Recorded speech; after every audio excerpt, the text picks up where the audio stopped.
Muy buenas tardes, ¿cómo se encuentran? Un gusto tenerlos el día de hoy en la clase. Bueno, me alegro mucho, los veo a todos bastantes ya en este momento conectados. Entonces vamos a iniciar la lección del día de hoy. Muy buenas tardes, Mario, ¿me escuchan bien? Sí. Gracias, Mario. Bueno, en este momento les voy a compartir mi escritorio y vamos a estudiar, como pueden ver ahí en pantalla, el día de hoy eh, el tema de regresión y series de Fourier. Vamos acá, perdón que tengo un momentito para resolver aquí un problema técnico porque no estoy viendo en la otra pantalla que no les está llegando la presentación. Un momentito, completa la pantalla. Es un problemita técnico acá. Ya lo resolvemos. Ok, muy bien.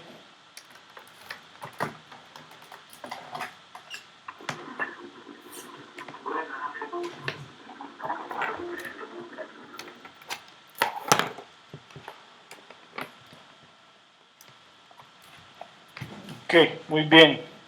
Es que aquí tenemos un problema de monitores porque en este momento tenemos un juego de varios monitores haciendo la grabación de la clase y otro en el que yo les doy la clase, pero por alguna razón el despliegue no se estaba haciendo bien. Vamos a ver en este momento. Vamos a hacer la... Ok, muy bien, ahora sí. Sí, es que les estaba llegando la pantalla que yo veo y no la que ustedes deben ver. Bueno, muy bien. Entonces les decía que el día de hoy vamos a trabajar con el tema de regresión y series de Fourier.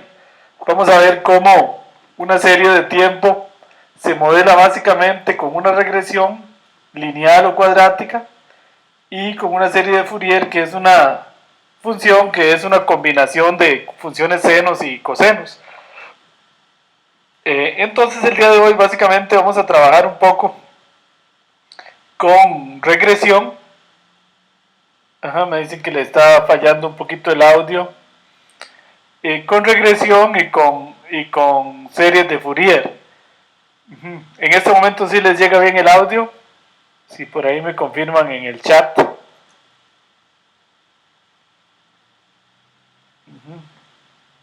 Ok, muchas gracias. Bueno, entonces les decía que el día de hoy lo vamos a concentrar en estudiar el tema de regresión. Y la serie de Fourier y al final vamos a ver cómo se encuentran los periodos de una serie.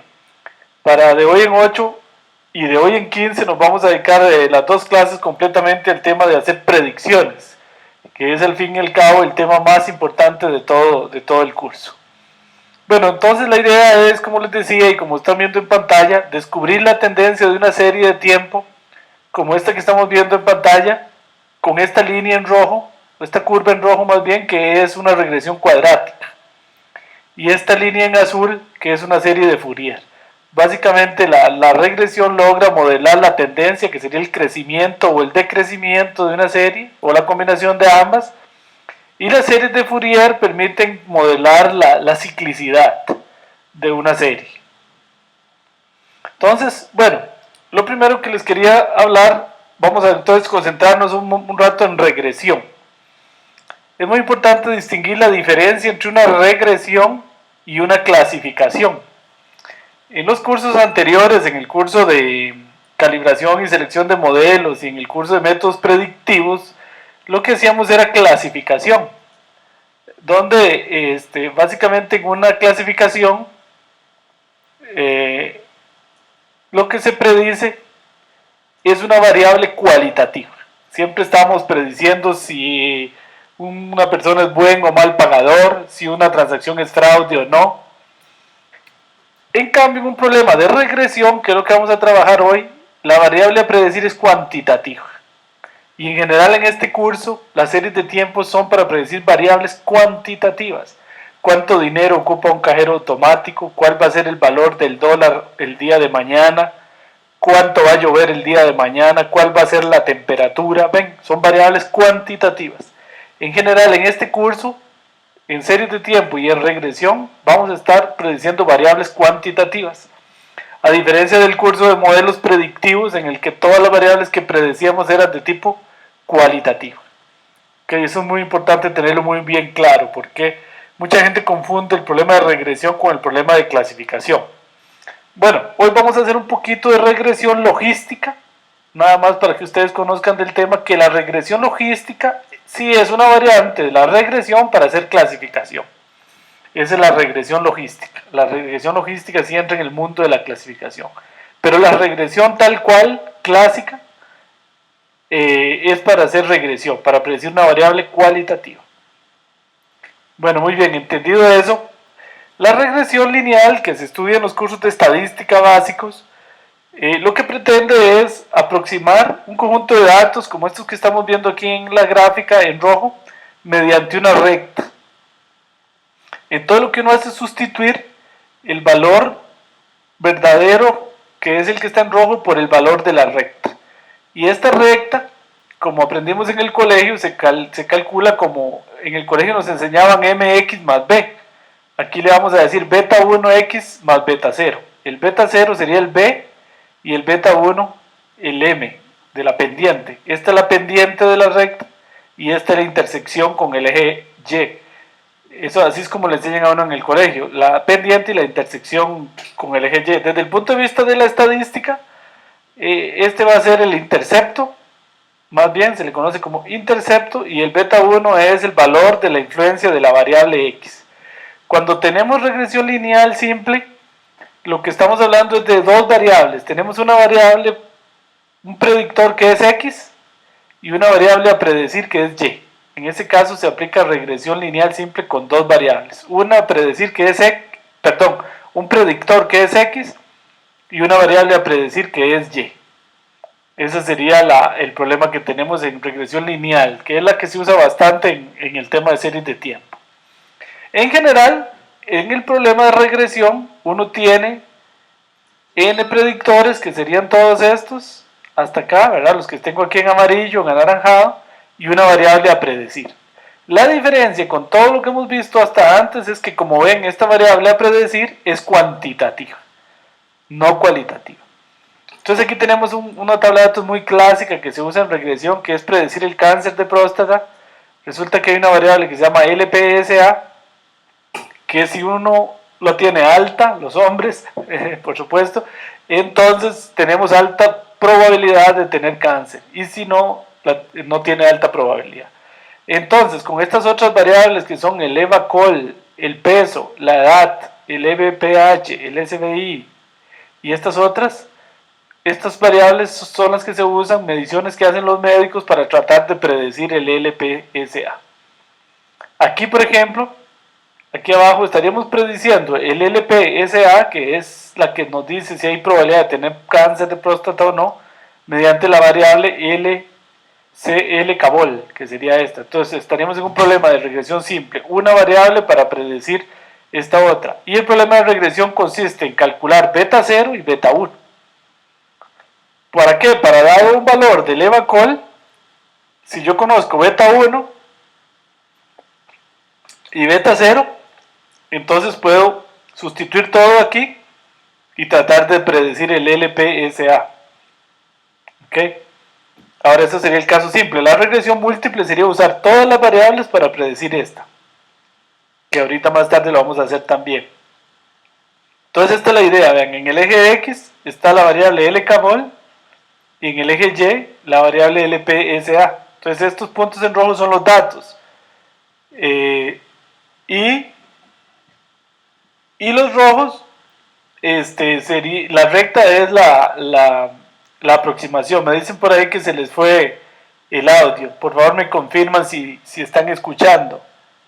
Porque acá el sistema nos reporta de que sí. Ok, gracias. Tal vez hay un problemita ahí de ancho de banda.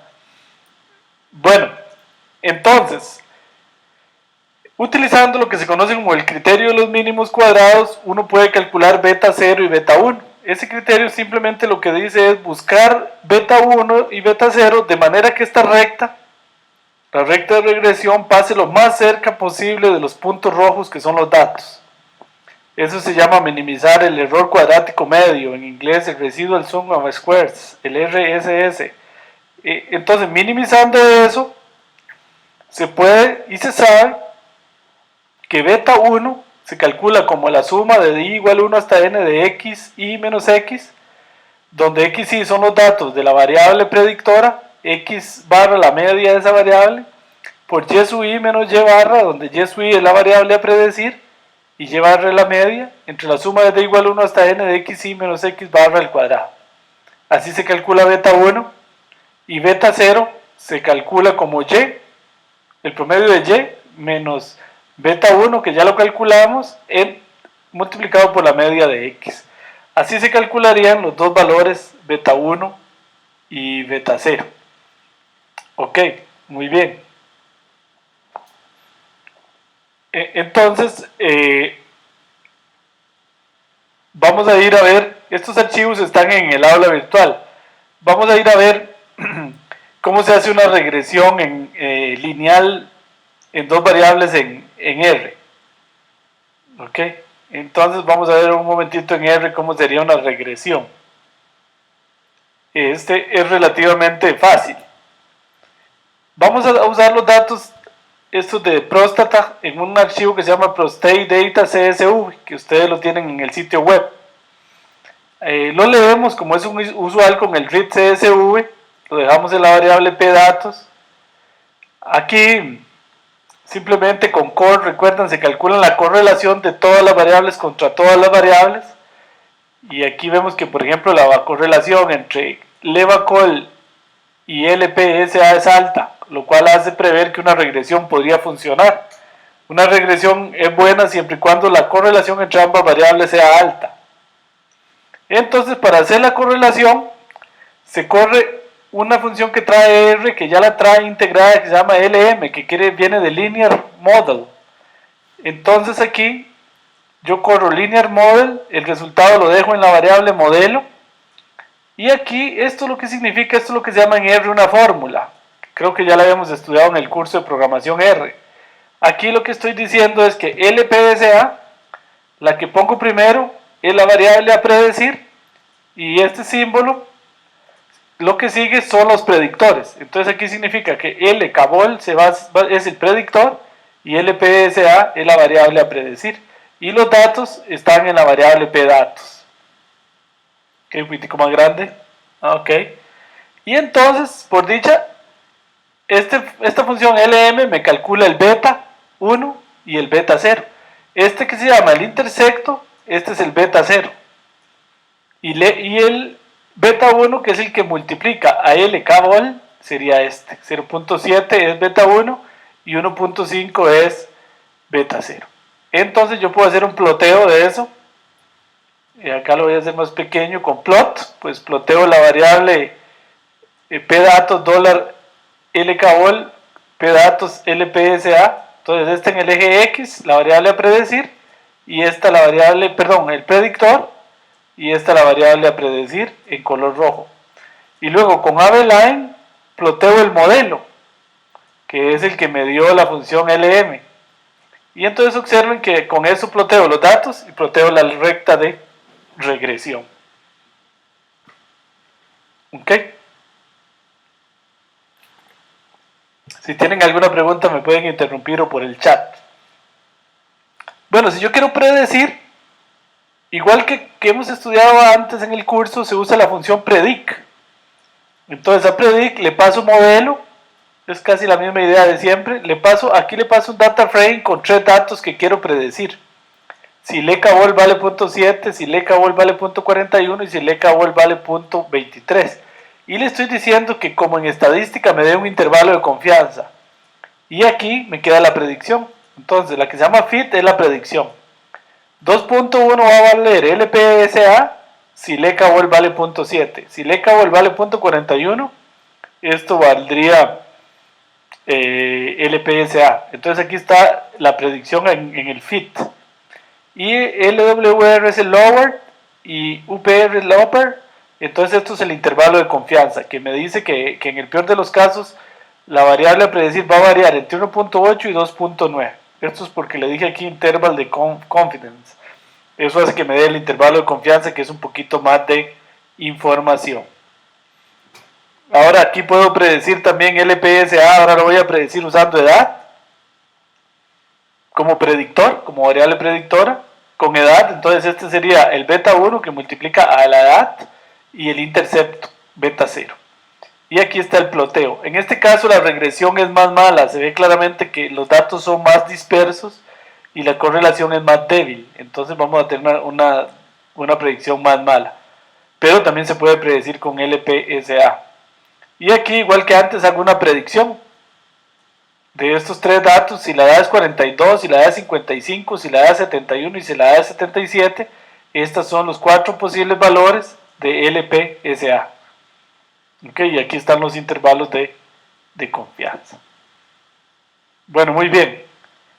Entonces, si tienen alguna preguntilla hasta ahí. Bueno, entonces básicamente la función LM que acabamos de estudiar, lo que hace la función LM, lo que hace es calcular este beta 1 y este beta 0. Y nos retorna también un modelo con el cual podemos predecir. Ok, bueno. ¿Cómo se puede medir el error, verdad? El error de una predicción, y cómo se puede medir qué tan bueno es un modelo. El error estándar de los residuos, que se calcula como 1 entre n menos 2 por la sumatoria de igual 1 hasta n de y sub i menos y sub i techo. Y sub i techo es la aproximación de y sub i. Entonces esto es como un promedio de los errores. Esa es la manera, la raíz cuadrada de este me da un promedio de los errores. ¿Por qué entre n menos 2? Porque estamos usando en este momento dos variables, una predictora y un predictor. Una variable a predecir, perdón, y una variable predictora. Entonces aquí se hace 2, porque esto castiga cuando se usan muchas variables. Entonces con este índice uno puede calcular qué tan bien le quedó el modelo. De hecho aquí para este índice se usa, interesantemente en regresión se hace mucho la idea de usar la misma tabla de training para testing. Entonces en la misma tabla de training con este índice se valora qué también quedó el modelo. Ok, ahorita vamos a ver que para regresión múltiple hay otros índices que se usan cuando uno tiene tabla de training y tabla de testing. Bueno, la regresión múltiple, ¿qué tal si yo tengo tres variables, x1 y x2, dos variables predictoras y la variable a predecir y? Entonces lo que andamos buscando ya no es una recta de regresión, sino como se observa en la figura que tienen en pantalla, un plano de regresión. Y entonces se anda buscando el plano que pase lo más cerca posible de todos los puntos, que son estos puntos en rojo. De hecho es un problema bastante similar al del ACP en el fondo, al del análisis de componentes principales. Y si tenemos tres variables predictoras, entonces andamos buscando como un cubo que vive en R4. Y en general, si estamos en Rn, lo que la regresión busca es un hiperplano en Rn-1, una dimensión más atrás. Bueno, en este caso, entonces, yo voy a usar todas las variables como predictoras, o todas las que yo quiera, más de una. Entonces, la variable a predecir y se calcula como beta 0, que es el intercepto, un beta 1 multiplicado por la variable 1, beta 2 por la variable 2, hasta beta sub p, digamos, por la variable p, si estamos usando p variables, más un error, que se trata de que sea mínimo. Entonces, el problema de la regresión múltiple consiste en calcular estos beta, que me permitan, dado valores de x1, x2 hasta xp, predecir cuánto va a valer y. ¿Cómo predigo cuánto va a valer y? Como ya tengo beta 0, beta 1 hasta beta p, yo sustituyo los valores de x y eso me da la predicción de y. Por ejemplo, aquí predecir LPSA como beta 0 más beta 1 por L cabol, beta 2 por weight o peso, beta 3 por edad y así sucesivamente beta 8 por Gleason. Ok. Entonces, la regresión múltiple, haciendo un poco de matemáticas que no tenemos tiempo para hacer aquí, que en el fondo hace lo mismo de antes, que es minimizar el error cuadrático, es decir, buscar los beta de manera que la predicción quede lo más cercana posible a la variable a predecir en la tabla de training. Y entonces se sabe matemáticamente que beta, que ahora es un vector, este beta,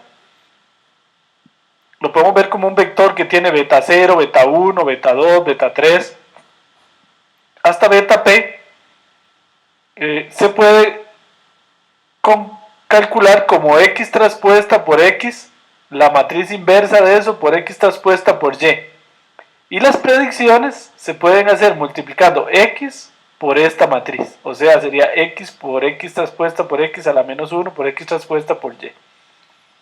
Esa sería la forma de calcular el vector de los beta. Bueno, por dicho uno podría hacer esto a pie, pero sería muy lento, ¿verdad? Este cálculo.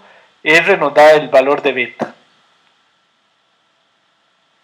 Bueno, entonces, le voy a mostrar en R un ejemplo de esta regresión y volvemos a las filminas. Entonces, para la regresión múltiple es igual, es bastante simple en R. Ahí lo estamos viendo. Por ejemplo, leo los datos, el mismo ejemplo, prostate data. Y aquí entonces voy a predecir, simplemente se usa LM igual. Voy a predecir LPSA, esta es la variable a predecir, y luego de este símbolo vienen los predictores. Aquí voy a usar como predictores la variable LKVol, la variable weight y la variable hash. Estas más no quiere decir que yo las sume aquí, sino quiere decir que esos son los tres variables a predecir. Se usa el símbolo más para indicar que esos son los tres predictores que voy a usar. Yo podría usar cualquiera de los que estén en la tabla, o todos. Y entonces ahí me da un modelo. Y entonces este sería el intersecto beta 0, este es beta 1, beta 2 y beta 3. El que multiplica LK bola, L-weight y H. También puedo hacer, fíjense que si quiero usar todas las variables, es muy fácil. Yo llamo a LM y le pongo LPSA, que es la variable que quiero predecir, el símbolo punto. Ese punto significa que tome todas las variables como variables predictoras y que la variable a predecir es LPSA. Entonces así se hace regresión múltiple. Con más, separo si quiero usar varias variables, 3 o 4, las que yo quiera. Y con punto uso todas las variables. Tal vez ustedes se están preguntando por qué no usa todas las variables siempre y ya. Bueno, porque no necesariamente usar todas las variables es mejor que usar solo algunas. Eso es interesante. Ahorita vamos a trabajar un poquito esa idea. No todas las variables necesariamente logran una mejor predicción. Ahora, ¿qué pasa si yo tengo unos nuevos datos y voy a hacer una predicción? Digamos que voy a leer estos datos, New Prostate Data CSV, y los leo con este comando. Entonces aquí está, voy a predecir. Aquí tengo toda la tabla de datos y voy a predecir. Esto es como una tabla de testing, porque aquí tengo el resultado de LPSA. Entonces la voy a usar como tabla de testing. Ok, entonces yo puedo predecir los valores y aquí me dan los resultados de la predicción. Vean que aquí no me dio un intervalo de confianza porque no le puse aquí interval igual confidence, entonces me da nada más los valores.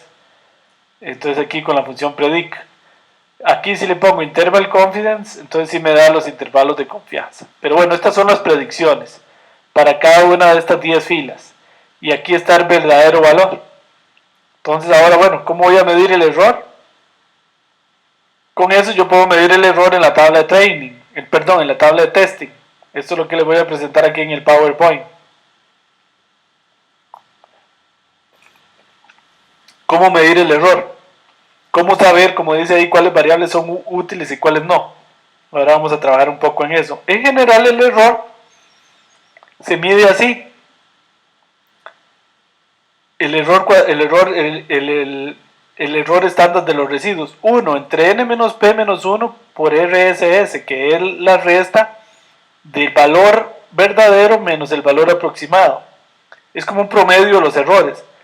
Pero este P aquí es el número, N es el número de individuos y P es el número de variables. Es decir, que esta medida castiga aquellos modelos que usan muchas variables. ¿Por qué? Porque un modelo que usa muchas variables es difícil de interpretar. Y esta fórmula solo se sirve cuando uno usa la tabla de testing igual a la tabla de training. ¿Por qué? Porque este P se refiere al número de variables en la tabla de training. Entonces, o sea, es el total de predictores. Entonces este se usa como para ver en la misma tabla de training que también me quedó construido el modelo. ¿Ok? Entonces tengan cuidado con eso. El error estándar de los residuos se usa usando training igual a testing. Es una medida antes de hacer ninguna predicción como para ver qué tal quedó el modelo. Si uno quiere medir el error ya en una tabla de testing, se usa el error cuadrático medio.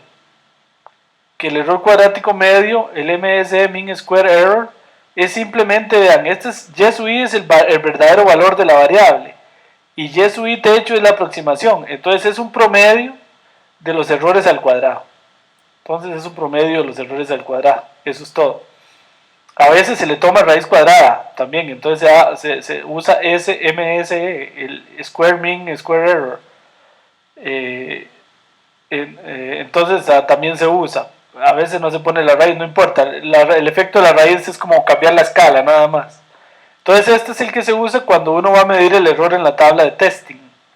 Observen que aquí tiene sentido la resta, porque las dos cosas son cualitativas. Esto es parecido a lo que usábamos cuando hacíamos clasificación, pero ahí lo que hacíamos era un conteo de cuántas veces coincidía la predicción. Aquí no, aquí podemos hacer una resta porque ambas son variables numéricas. Otra medida del error que se usa en la tabla de testing es el error relativo.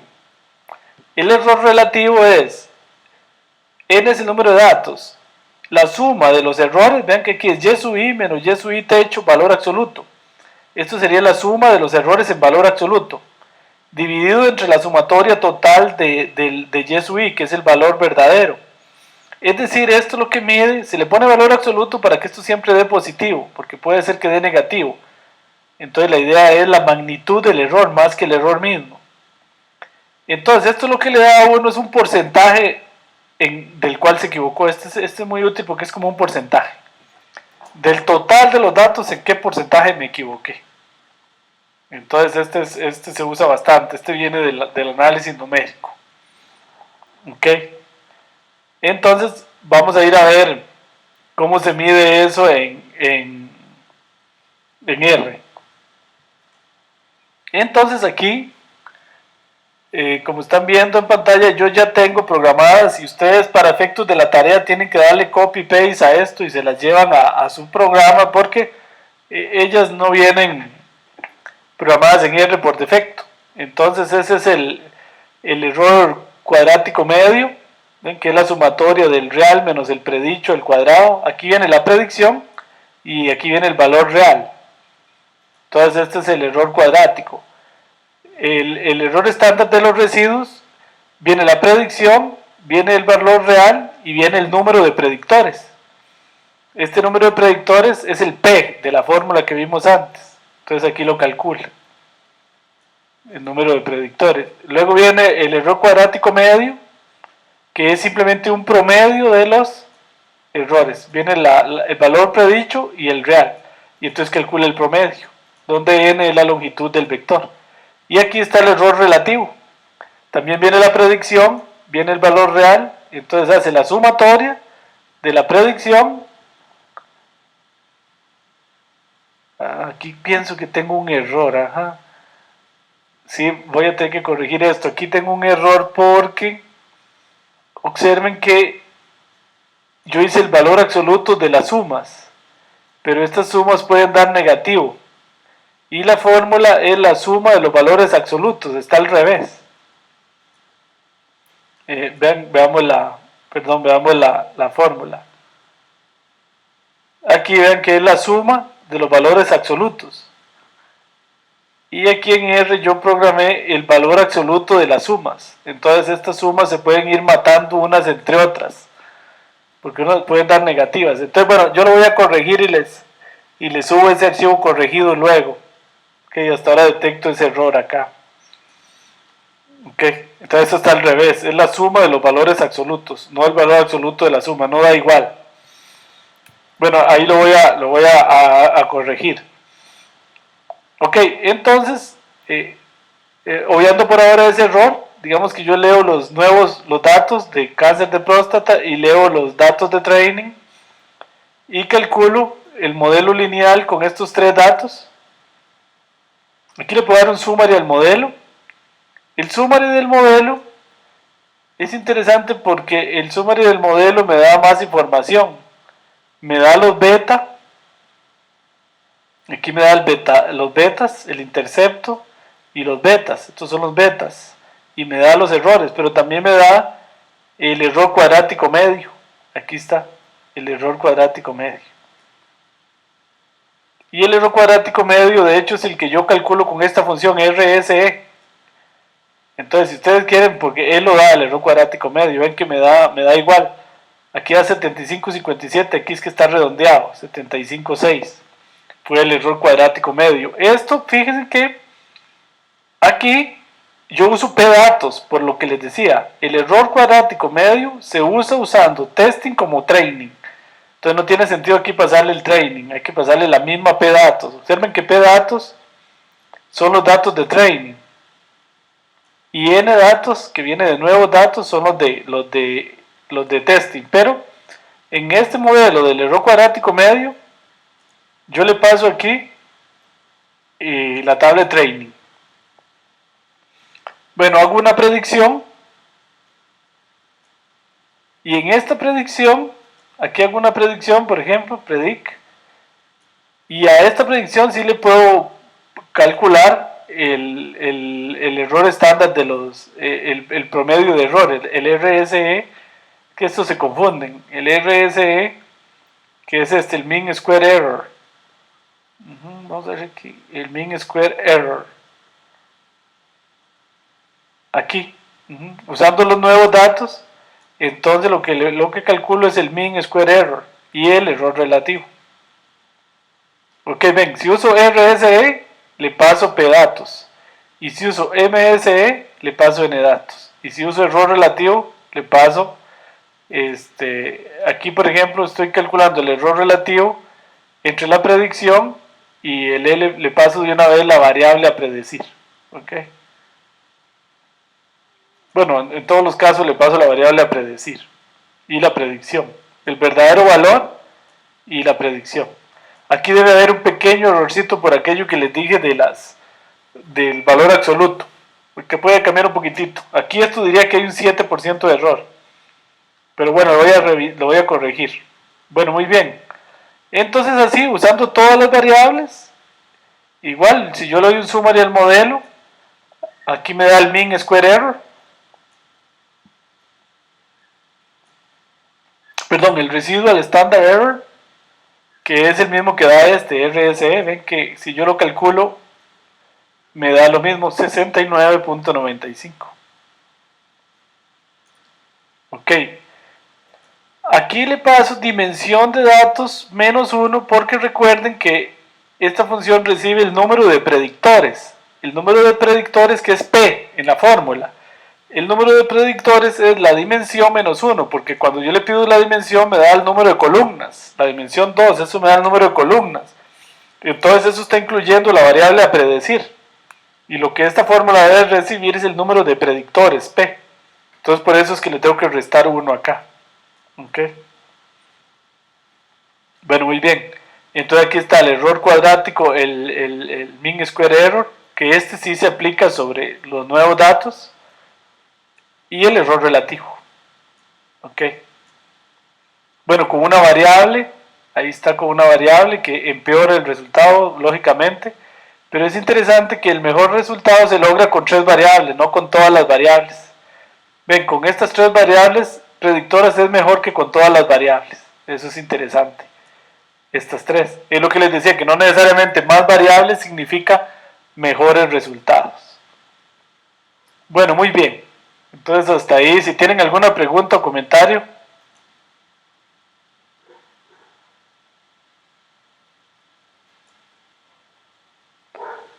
Con mucho gusto si tienen alguna pregunta o comentario. Bueno, entonces, para atacar ese problema de la selección de variables, ese problema se llama en regresión el problema de la selección de variables. Es un problema algo complicado en estadística y en data mining. Hay muchos métodos. Yo les voy a presentar hoy 3 métodos muy modernos, ¿verdad? De los últimos años, que son bastante temas casi de investigación, pero un poco para que ustedes tengan cosas bastante modernas en las que este servidor ha trabajado, que son la Ridge Regression, que quiere decir algo así como restricción con contracción, Lasso Regression y Elastic Net o redes elásticas, que son 3 métodos para hacer regresión que contraen los parámetros beta, o incluso con el método Lasso, que viene de enlazar los beta que funcionan y quitar los que no funcionan, o atrapar esos beta. Funciona bastante bien. Este lazo hace selección automática de variables. Son métodos diseñados sobre todo para cuando hay muchas variables. Funcionan muy bien cuando hay muchas variables. Entonces seleccionan aquellas variables que mejor funcionan de manera automática. Bueno, los métodos de regresión con penalización lo que hacen es agregarle. Recuerden que uno minimiza el verdadero valor menos su aproximación, que es beta 0 menos la suma de los beta j por los verdaderos valores. Entonces hasta aquí es la regresión clásica. Esta regresión le agrega esto que está acá, que es como una penalización, un lambda por la suma de los beta j, que lo que hace es castigar, entre más grande sea este lambda, castigar aquellos modelos que tengan muy grande o muchos betas, o sea, muchas columnas, muchas variables. Entonces lo que el modelo hace automáticamente, que se podría resolver matemáticamente así, es agregando esta penalización. Esto lo que hace es castigar a los betas muy grandes, tratar de hacer los betas más pequeñitos, hacerlos tender a cero. ¿Cuál es beta? Aquellos cuyas variables no aportan mucho. Eso es lo que logra esa penalización. Y entonces, resolviendo el problema matemático, que no lo vamos a detallar aquí, se puede probar que el beta en este caso es x traspuesto por x más lambda por la matriz de identidad a la menos 1 por x traspuesta por y. Es decir, agrega este factor lambda i, lambda por la identidad, adicional a lo que tenía ya el modelo de regresión clásica. Eso es lo que tiene nuevo. Entonces, este beta, estos gráficos curiosos que están viendo en pantalla, lo que significan es esto. Les voy a graficar aquí. Esta recta aquí, si yo hago esto aquí, este es el problema del ejemplo del cáncer. Estos son los coeficientes. Aquí en este eje están los beta. Entonces lo que esto dice es, esta es la regresión clásica. Este sería el beta que multiplica a L cabol. Este sería el beta acá que multiplica a SVI. Este es el beta que multiplica a la edad. Este es el beta que multiplica Gleason, y así sucesivamente. Esos son los betas. Entonces, este valor acá, final, con lambda o logaritmo de lambda igual a 8 acá, sería la regresión clásica. Con lambda igual 0, más bien, que sería 0 penalización. Y entre más grande va siendo uno el lambda, este df de lambda... Más bien en este gráfico, bueno, ahora les explico en están al revés. Conforme va decreciendo, va castigando, penalizando. Entonces, si yo hago el corte aquí, ya tengo unos betas más chiquititos. Viéndolo aquí en este otro gráfico que es el mismo, pero vuelto, aquí tenemos el logaritmo de lambda. Esto sería que lambda vale 10 a la menos 2, 10 a la 0, que sería 1, 10 a la 2, 10 a la 4, 10 a la 6. Entonces, si yo tomo lambda igual 10 a la 6, me hace casi todos los beta ceros, porque castigo mucho. Pero si tomo lambda igual 10 a la menos 3, que es casi 0, me da lo mismo que la regresión clásica. Entonces aquí se trata de encontrar el lambda que mejore la regresión, que castigue o penalice aquellos beta aquellos beta asociados, aquellas variables que no aportan mucho. Bueno, entonces les voy a mostrar un poquito el método Ridge Regression en R. Entonces el Ridge Regression se hace con esta función glmnet, que en realidad sirve para hacer Ridge Regression, lazo y Elastic Net.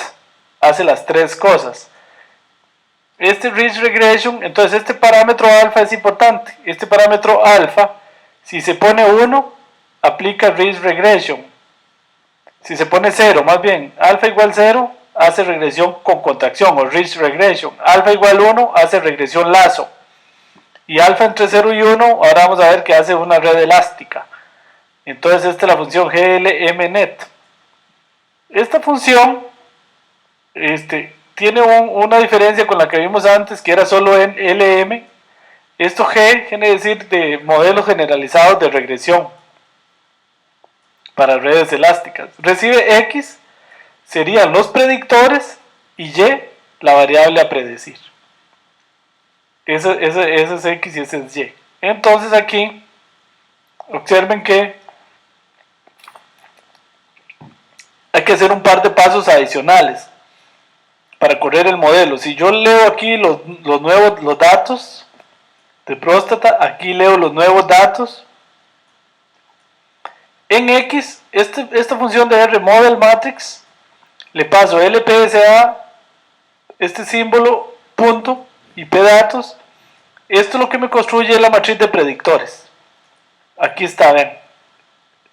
Le saca la matriz de predictores, pero le agrega una columna de unos, que es la que va a multiplicar al intercepto, pero esa columna de unos también hay que quitarla para efectos de lo que ocupa este método. Entonces, al final X siempre va a ser Model Matrix, LPSA, en este caso la variable a predecir, punto, pdatos, menos 1 para quitarle esta columna de unos. Eso me da los predictores. Ven, aquí ya tengo solo los predictores. Eso es para tener una matriz solo con los predictores. Y en Y siempre tiene que estar la variable a predecir. Entonces Y es muy fácil, la puedo sacar así, pdatos, $LPSA, esa es la variable a predecir. Defino una secuencia para los lambda. Aquí digo que lambda va a ser desde 10 a las 5 hasta 10 a la menos 5. Estos son los lambda. Y entonces, porque a este modelo, si uno quiere, le pasa el lambda. ¿Cuál lambda? Me voy aquí al PowerPoint otra vez. Este lambda se refiere a este, ¿verdad? Porque uno tiene que encontrar cuál es el mejor lambda. Ahora vamos a ver que el método de todas maneras lo hace solito. Pero entonces aquí lo voy a probar yo con algunos lambda. Entonces ahora sí, ¿cómo se corre la regresión esta? glmnet, X, que son los predictores, Y, que es la variable a predecir, alfa igual 0,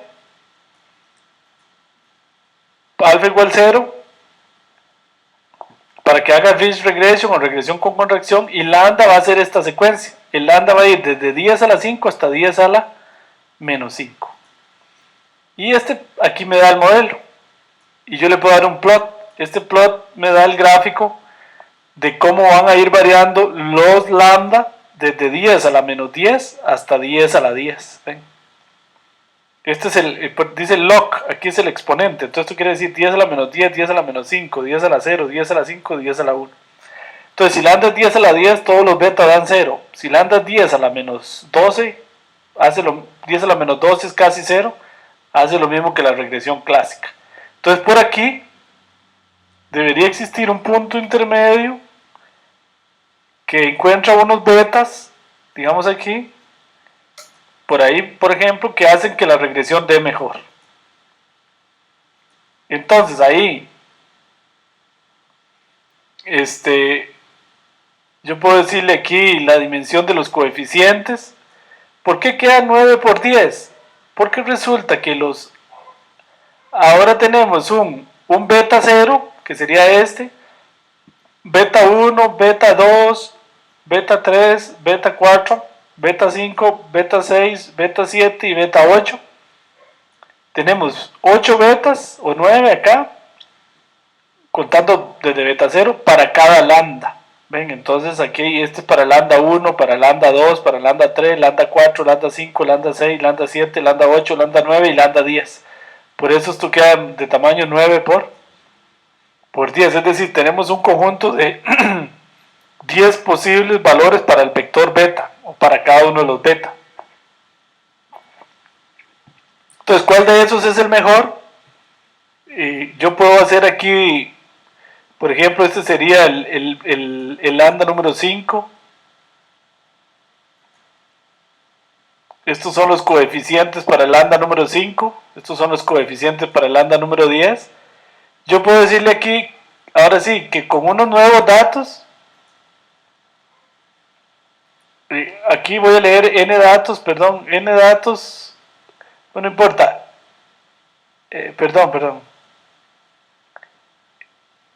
n datos son los nuevos datos que vienen aquí en n datos. Lo que voy a hacer aquí es sacarle los predictores. Ok, ahí le saco los predictores. Con esto construyo los predictores. Y entonces voy a hacer una predicción ahí para medir el error. Entonces predigo, usando el modelo Rich que acabo de construir, usando, digamos, el lambda número 5 de los 10 posibles que hay, y en estos nuevos datos, y hago una predicción. Y esa predicción, luego le calculo el mean square error, el error cuadrático, el promedio de los errores al cuadrado. Este es el promedio de los errores al cuadrado, me da 1.6 y el error relativo me da el 12%, usando el lambda el 5. Usando el lambda el número 8, este es el error, el promedio de los errores al cuadrado, y este es el error relativo. Ahora, esto es como para probar. Resulta que por dicha, esto se puede calcular usando validación cruzada. Ajá, que con ustedes ya lo habíamos estudiado. Pero él lo hace solito, por dicha. Entonces, por ahí veo una pregunta, ahorita la contesto. Entonces aquí yo le puedo decir, ver a dónde es que está.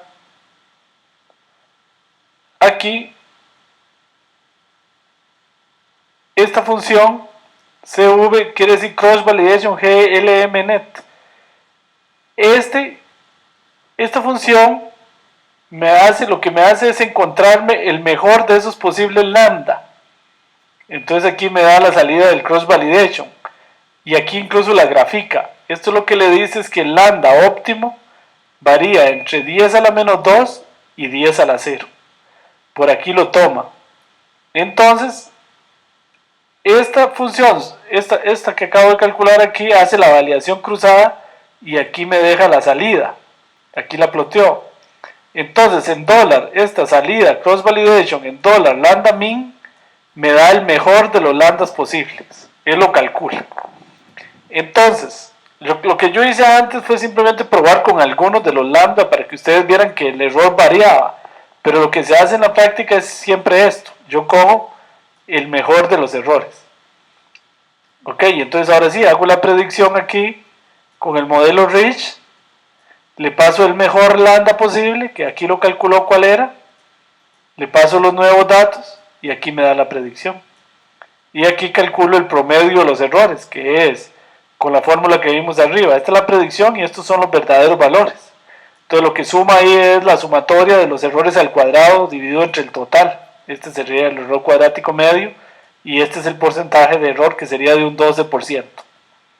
Ok, tomando en cuenta que hay un errorcito ahí que luego lo voy a corregir. Voy a ver que por acá tengo una pregunta en el chat, perdón. Me dicen, la efectividad de los modelos se evalúa respecto al coeficiente de determinación R cuadrado contra los MSE y otros. Muy buena pregunta, Manuel. En efecto, usted tiene toda la razón de que en esto se puede usar el coeficiente de determinación para calcular el error.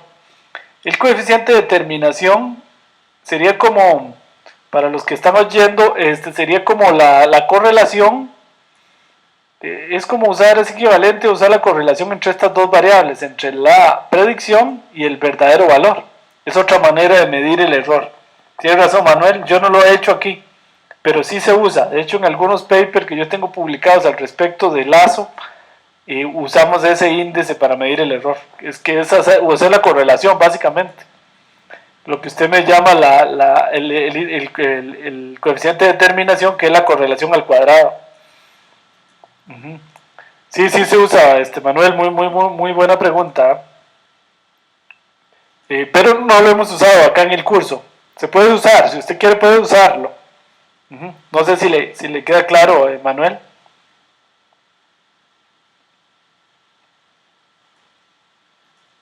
Ok, gracias. Entonces, resulta que vamos a ver el método Lazo.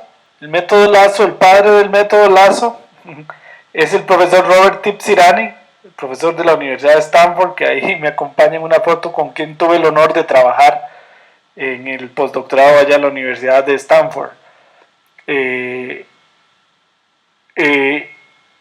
Él creó este método en el año 1996.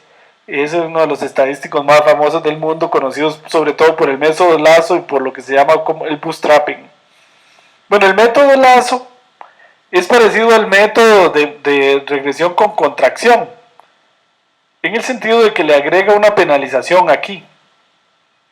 Pero la penalización que agrega no es esto al cuadrado, sino esto con valor absoluto. Esto con valor absoluto genera algunos problemas matemáticos, porque la función valor absoluto no es derivable, entonces ese mínimo no se puede calcular en forma explícita.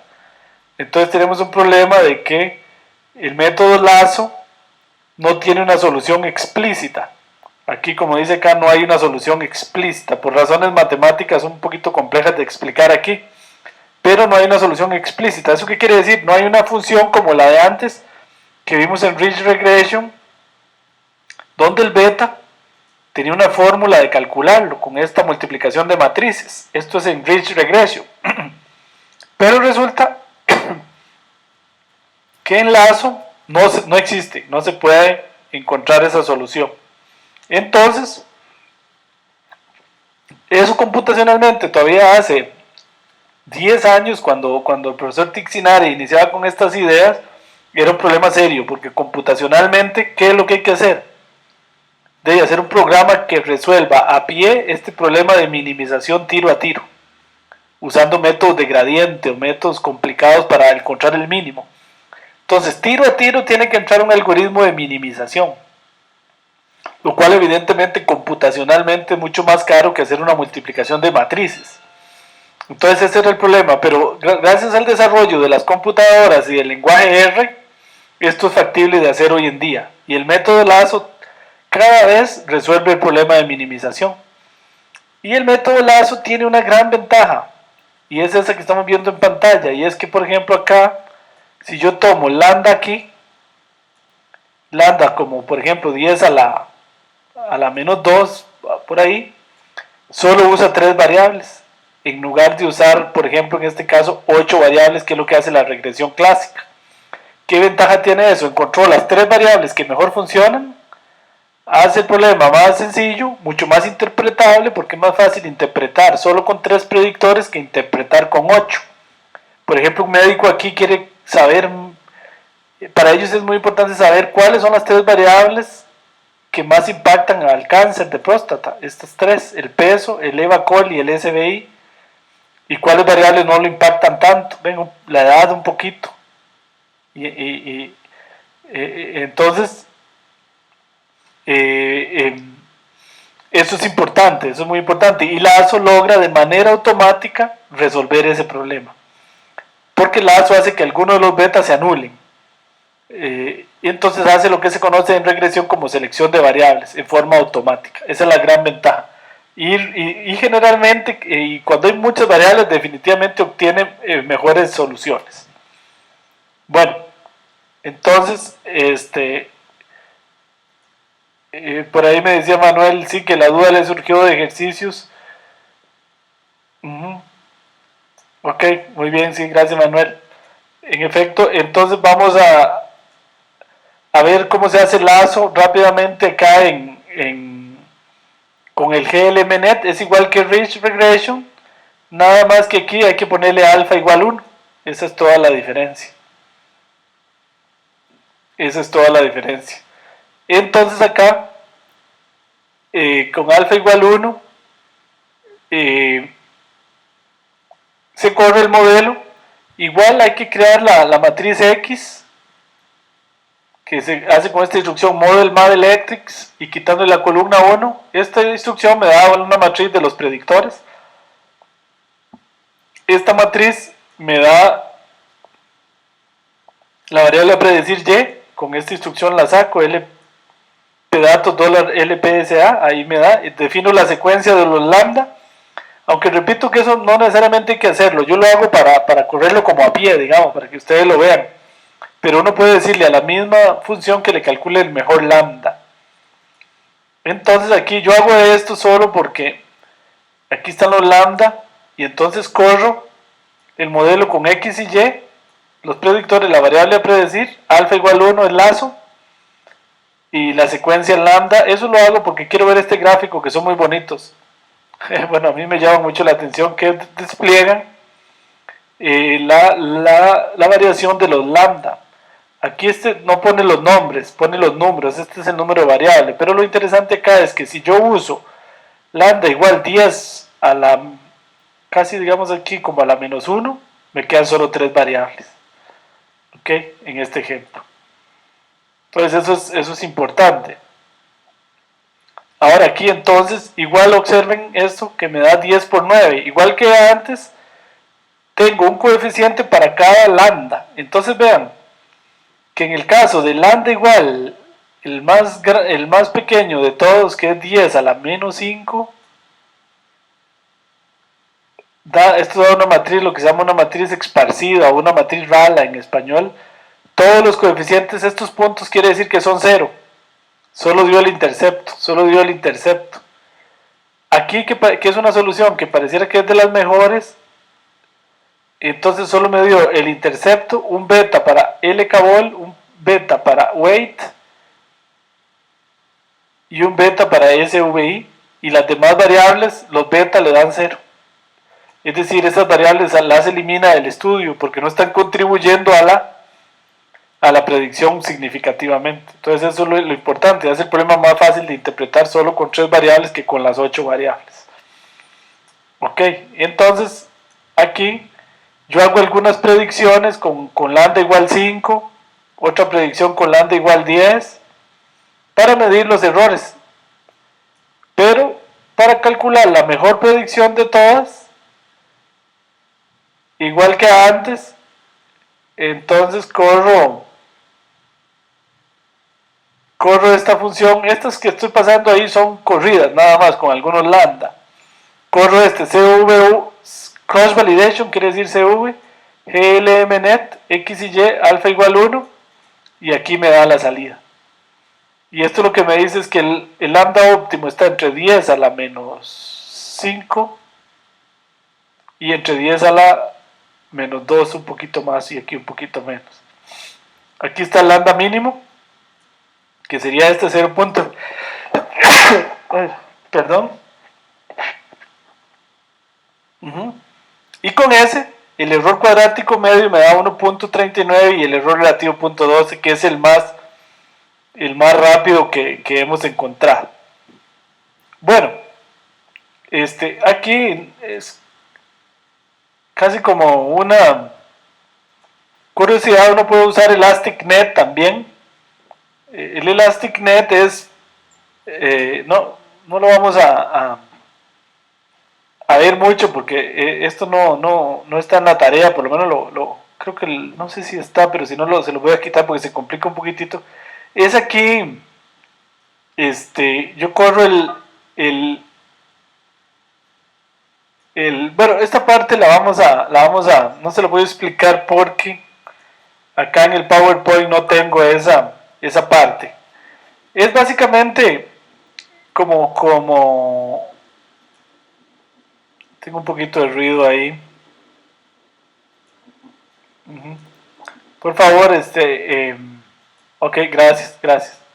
Ok, bueno, entonces vamos a ir a a la regresión logística. Tengo una pregunta en el chat, dice, para ejecutar estos métodos. Me pregunta así que si existen algunos supuestos o modelos para estos modelos o características. Digamos que no, son los mismos supuestos exactamente que en la regresión lineal. Los supuestos son que, bueno, todas las variables, tanto los predictores como la variable a predecir, deben ser cuantitativas y deben ser lo que se llaman en matemática linealmente independientes. Es decir, la matriz debe ser de rango completo. Eso lo que quiere decir es que uno no debería tener una columna que sea múltiplo de la otra. O la suma de otras dos. ¿Por qué? Porque sería una variable completamente tonta, porque en realidad si uno tiene una variable que es 5 veces otra, es la misma variable, multiplicada por una constante. Entonces en regresión se supone que uno nunca tiene ese tipo de variables. Bueno, y si se tiene se quitan antes. Esos son los mismos supuestos, los de la regresión Rich y Lazo, que los de la regresión clásica. Bueno, la regresión también se usa para problemas de clasificación. Por ejemplo, para cuando la variable a predecir es cualitativa. Para predecir, por ejemplo, si algo es fraude o no es fraude, lo que vimos en el curso de modelos predictivos. Ahora, ¿qué es lo que se hace? Alguna gente, erróneamente, como se muestra en ese gráfico que estamos viendo acá, usa una regresión y yo quiero predecir 0 o 1, por ejemplo, si es fraude o no, 0 si no es fraude y 1 si es fraude, y usan una regresión lineal. Eso es incorrecto porque entonces, ven que por aquí, si yo agarro este valor de la predicción que estoy mostrando ahí con el mouse aquí, bueno, lo voy a mostrar aquí, le estoy prediciendo un valor negativo a algo que ni siquiera puede ser negativo. ¿Ok? Entonces, lo que se hace es una transformación con un logaritmo, una exponencial. De ahí viene lo de regresión logística. Entonces, en lugar de usar una regresión clásica beta 0 más beta 1 por x, lo que se hace es aplicarle esta función exponencial, una función sigmoidal, se llama esto. Se calcula más bien e a la beta 0 más beta 1 por x entre 1 más e a la beta 0 más beta 1 por x. Esto lo que hace es transformar esta recta en esta función, que tiene la ventaja de que esta sí, como el numerador es siempre menor que el denominador, esto siempre varía entre 0 y 1. Entonces esto sí nos predice como una probabilidad. Entonces se hace esta transformación. Y aquí entonces para predecir se usa esta curva, no esta. Y resulta que esta es mucho más certera. Entonces, lo que se hace es lo siguiente. Esta regresión, acá despejando, se puede despejar de esta manera. Luego, le aplico un logaritmo. Y entonces yo lo que hago es, de ahí viene lo de regresión logística. Lo de logístico viene más bien del logaritmo. Entonces yo con una regresión lineal clásica predigo no x, no p de x, sino predigo el logaritmo de p de x entre 1 menos p de x. O también lo hago con una regresión múltiple. Predigo no p de x, sino predigo logaritmo de p de x entre 1 menos p de x. Entonces, una vez que encuentra cuáles son los beta, para predecir, simplemente sustituye aquí. Ya encontré los beta y los sustituye. Por ejemplo, aquí vamos a predecir, a calcular la probabilidad de que fraude sea igual a 1 dada la transacción. Entonces esto se sustituye con los valores de beta 0 y beta 1 que me dio el modelo y me dio esta probabilidad de 0.04. O la probabilidad de que no sea fraude, se sustituyen los valores y me da otro valor. Aquí tengo algún errorcito porque no cambié los valores, pero bueno, es un ejemplo ilustrativo. Entonces, de esa manera es como se usa lo que se llama la regresión logística para hacer clasificación. Entonces, tengan muy claro eso. La regresión clásica, sea regresión clásica, se usa para hacer cuando la variable a predecir es cuantitativa o numérica. Y regresión logística perdón, se usa cuando la variable a predecir es cualitativo. O sea, estamos prediciendo, por ejemplo, si es fraude o si no es fraude. Bueno, ¿cómo se hace así rápidamente? Regresión logística en R. La regresión logística en R se puede usar con GLM o con LM. Se puede usar lazo, rich o regresión clásica. La única diferencia, para que R entienda que uno quiere hacer una regresión logística, es ponerle aquí este parámetro adicional family igual binomial. Entonces vean por aquí, por ejemplo, yo leo la muestra de aprendizaje de crédito, recuerden que hemos trabajado en otros cursos, y la muestra de testing de crédito de 2500. Entonces yo corro GLM, que quiere decir Generalized Linear Model, que es una generalización de esta función que permite hacer regresión logística. Le pongo un parámetro binomial y entonces lo que me da son probabilidades. Ok, entonces ahí me da una regresión, una probabilidad. Vean, entonces aquí estamos ante un problema diferente, porque recuerden que aquí queremos predecir si es o no buen pagador. Entonces aquí nos dan las probabilidades de, digamos que vamos a predecir t-testing, y entonces nos da una probabilidad de ser o no ser buen pagador. Él da una probabilidad, no da la clase, si es bueno o malo. Entonces yo le puedo hacer una regla. Le puedo hacer esto, la predicción. A predicción le vamos a asignar no. Vamos a hacer un vector con puros no. Y a esta predicción, si la probabilidad es mayor que 0.5, le asignamos un sí. Entonces en este vector de predicción me van a quedar puros sí o no. Si la probabilidad dio mayor a 0.5, me queda un sí. Y si dio menor a 0.5, me queda un no. Entonces ahí puedo, ya esta me queda un sí o un no. Entonces puedo hacer la tabla de testing y todo como hemos hecho en otros cursos. Que de hecho, por cierto, la regresión logística para este problema de predecir scoring de crédito no funciona muy bien. Aquí lo estamos viendo. En el no funciona bastante mal. Pero bueno, es un ejemplo ilustrativo. Ok. Entonces, ojo, lo que estamos haciendo en este momento con regresión logística es otra vez clasificación. Es muy importante que les quede claro eso en este curso, la diferencia entre clasificación y regresión. Ok. También se puede usar lazo para hacer clasificación, igual que hicimos antes. Bueno, se leen los archivos de training y testing. Hay que construir los predictores. Y yo corro glmnet, igual que antes, pero nada más le pongo aquí family multinomial. Y eso hace que la función entienda que lo que queremos hacer es regresión logística. Si ploteo el modelo, me tira dos gráficos de los que vimos antes. Es interesante, uno dice, ¿por qué dos gráficos? Uno para el sí y otro para el no. Ven, este es para cuando es no y este es para cuando es sí, la posible respuesta. Bueno, puedo usar cross validation igual para encontrar el mejor lambda. Encuentro el mejor lambda y con ese hago la predicción. Aquí, por dicho tiene esto que yo le puedo poner type igual class y me da directamente la clase en la predicción. Aquí no me da la probabilidad, aquí sí me da si es sí o no, pasándole este parámetro type igual class. Y entonces puedo calcular la matriz de confusión.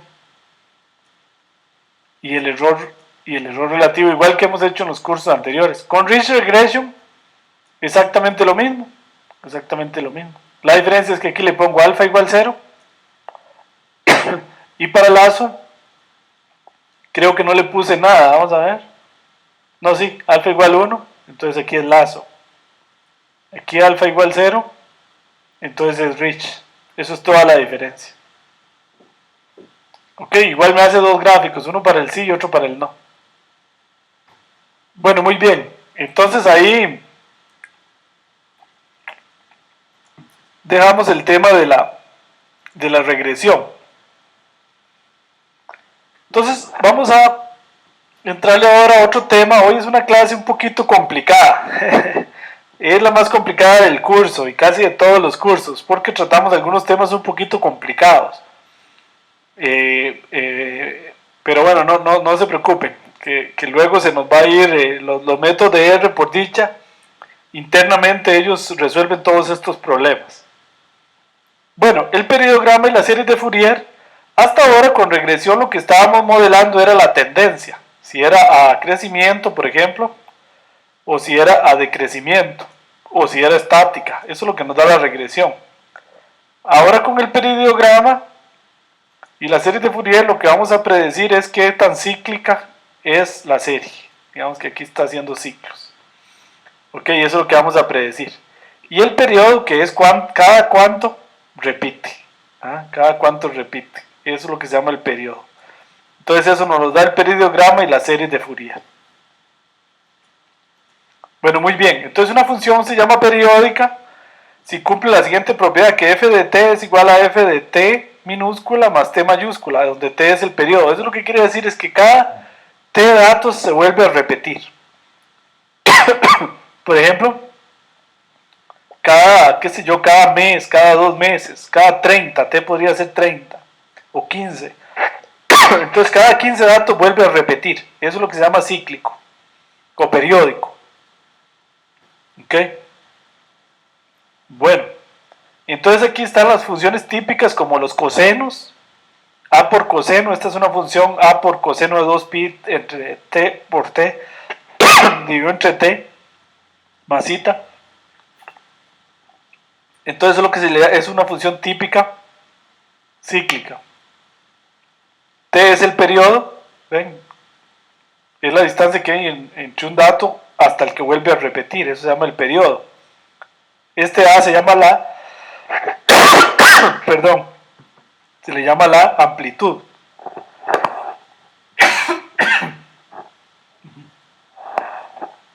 Ok. Perdón que me agarró un poquito de tos. Y a esto se le llama el desfase. Este es un problema muy complicado. Podría ser que dos series son iguales pero tienen un desfase, ¿ven? Entonces a esta distancia de aquí a aquí se le llama el desfase. Entonces, esos ciclos se modelan con algo que se llama una transformada de Fourier, que por razones de tiempo no podemos estudiar aquí en detalle. Pero la transformada de Fourier no es más que una combinación de funciones senos y cosenos. Un momentito, perdón.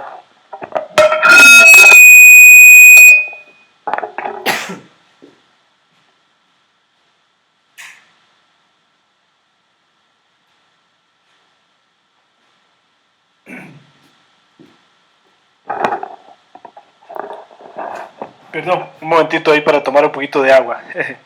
Bueno, entonces les decía que son funciones senos y cosenos que son típicamente funciones oscilatorias.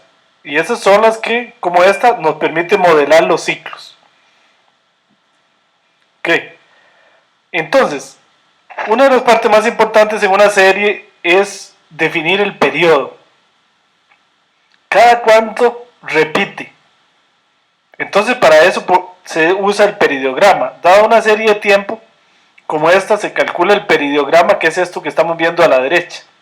Cada pico de estos es un periodo. Entre más alto el pico, más importante. Porque una serie puede tener varios periodos. Todo esto lo que nos está diciendo es que esta serie de acá de la izquierda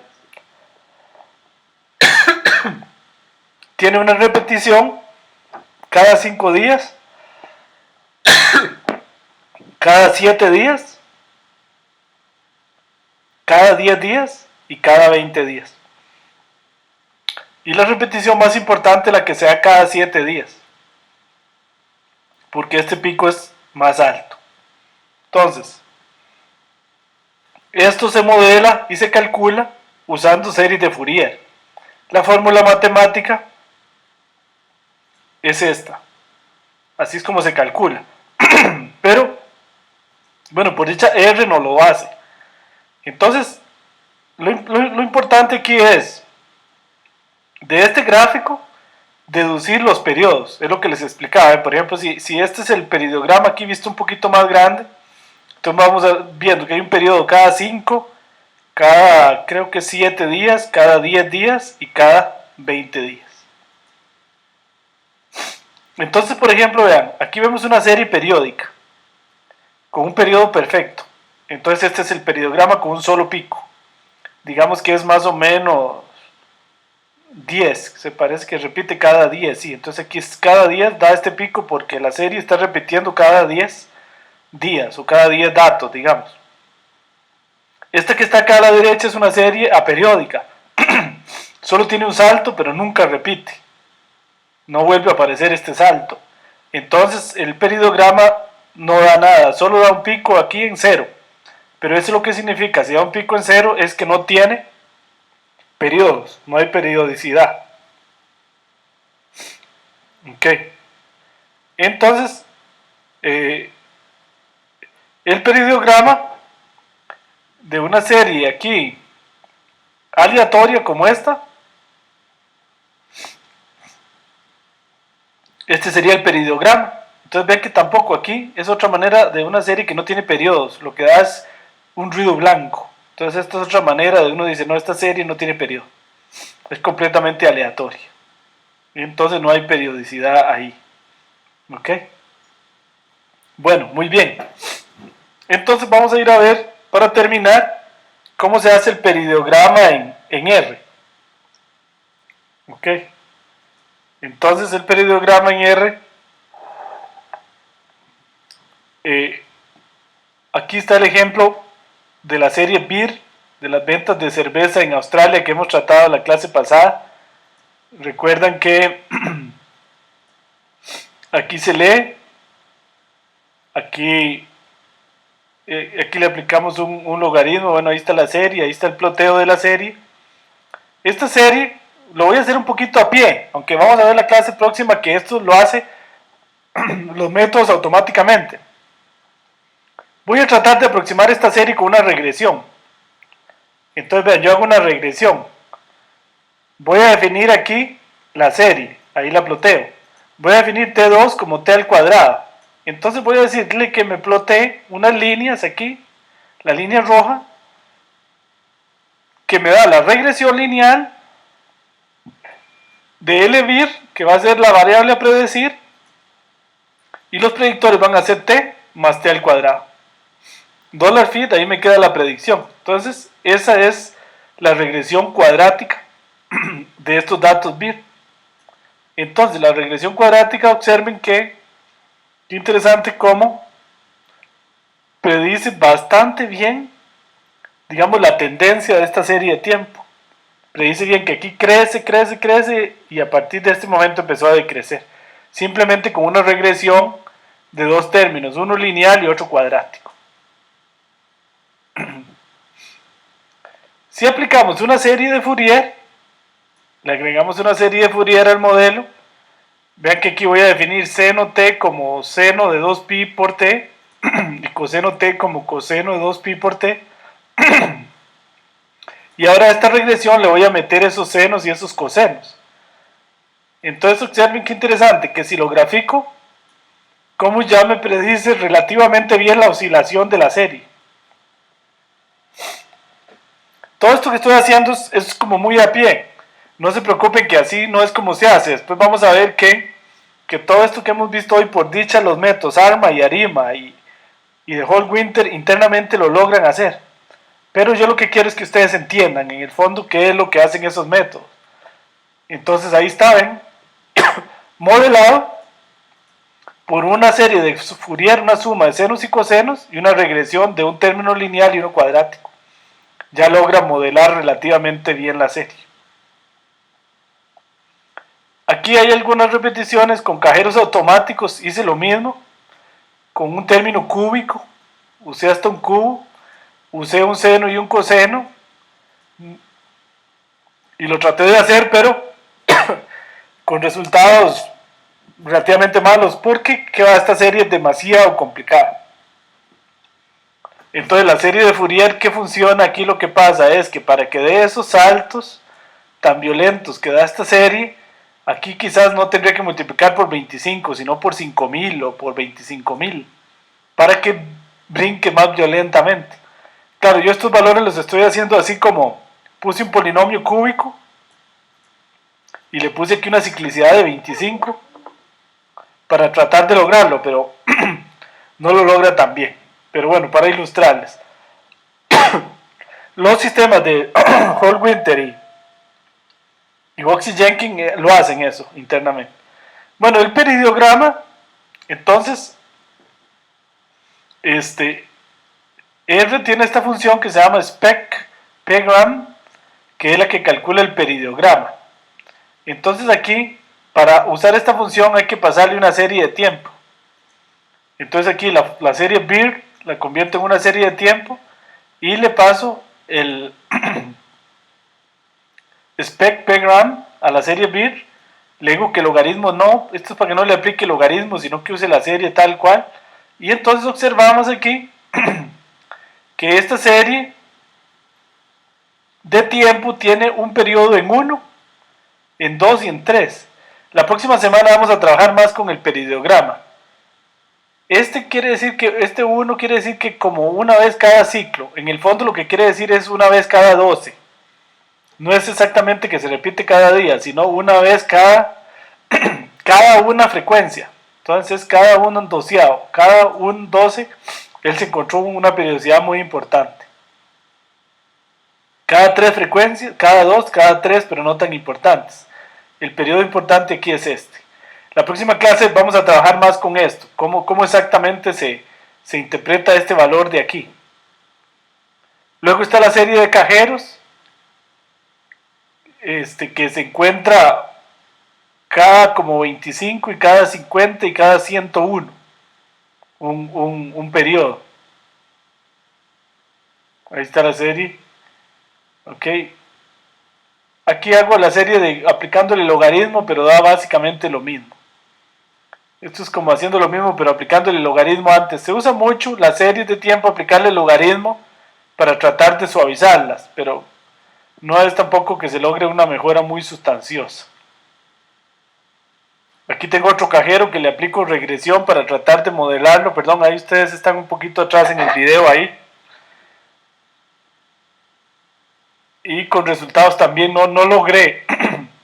Porque los cajeros automáticos tienen un comportamiento de estos que estamos usando en el curso bastante caótico. Y por eso mismo los usamos, ¿verdad? Para que no vayan a creer que este es un problema fácil. Y aquí está el periodograma del cajero 102. ¿Okay? Repite cada 25, y cada 50 son los periodos más importantes, cada 50 frecuencias. La próxima semana les voy a enseñar bien cómo interpretar esto de acá. Por ahora, en esta primera tarea, lo que queremos es aprender a aplicarlo, nada más. La próxima clase, que vamos a hacer predicciones, yo les voy a enseñar a interpretar ese valor porque es importante pasárselo al método predictivo. El valor de verdad del periodo. Por ahora, en esta tarea y en esta clase, lo que quiero es que sepan usar la regresión, que sepan usar el peridiograma, para poder ya la próxima clase usarlo con mayor propiedad. Ok, muy bien, no sé si tienen alguna pregunta. Yo sé que el tema está un poquito complicado el día de hoy, pero van a ver que la tarea no es tan complicada. Es un poco preparar el terreno para las dos últimas clases, es lo que hemos hecho en estas dos primeras clases. Porque en las dos últimas clases nos vamos a dedicar ya a hacer predicciones con series de tiempo, que yo sé que es un problema muy importante. Por ejemplo, en banca es un tema importantísimo. La predicción de muchas cosas en banca pasan por la predicción usando series de tiempo. Entonces hemos preparado el camino un poquito para usar series de tiempo para predecir en las dos últimas clases. El tema de series de tiempo, de hecho este es uno de los cursos más complicados del programa, porque el tema de series de tiempo es un tema matemáticamente complejo, que a veces no es tan fácil poner en términos un poco más sencillos de entender. Entonces es difícil, pero bueno, eso es lo que tratamos de hacer en este curso. Entender el tema del peridiograma bien es importante. Por eso lo vamos a trabajar hoy y la clase que viene. Si tienen alguna pregunta o comentario, con mucho gusto.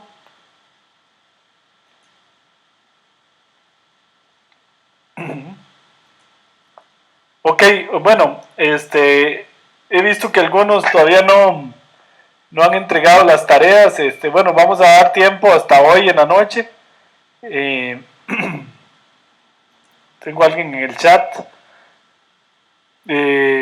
Incluso, bueno, voy a publicar hoy, les voy a dar un poquito más de tiempo a mañana en la mañana para que trabajen.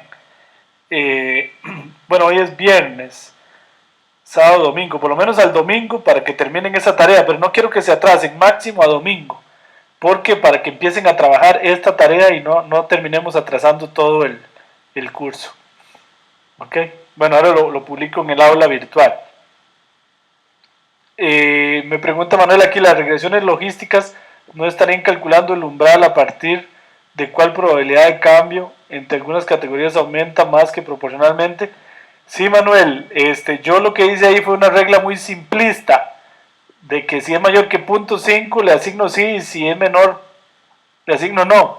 Uno podría hacer un estudio, por ejemplo, con cross validation para ver ese umbral, ese corte, tal vez conviene más ponerlo en otro lugar. Por ejemplo, para los compañeros mexicanos, don Juan y algunos que veo por ahí, en fraude, por ejemplo, que es tan delicado y yo quiero no tener mucho falso positivo, entonces ese umbral casi siempre lo subo. Y yo digo, no, voy a decir que es fraude en una transacción de tarjeta de crédito, pero cuando la probabilidad es mayor a 95%, perdón, para no tener mucho falso positivo. Y cortar una tarjeta de crédito solo cuando la probabilidad es altísima. Ven, entonces ese umbral tiene mucha razón, Manuel, de que ese umbral, yo lo puse ahí en 0.5, que es lo más usual, ¿verdad? Para un lado o para otro. Pero dependiendo del problema, podría ser que convenga por otro umbral. Y repito, el problema de fraude en tarjeta de crédito es uno donde el umbral típicamente no es 0.5. Yo me decido a cortar una tarjeta y a decir esto es un fraude cuando la probabilidad es mucho más alta. No sé si se refería a eso, Manuel, con el tema del umbral. Gracias, Manuel. Sí, entonces uno ese umbral lo determina dependiendo del problema y dependiendo de cuánto falso positivo quiera tener y dependiendo, repito, del problema, pueda uno monitorear, por ejemplo, en el tema de fraudes. Bueno, muy bien, un gusto haberlos visto.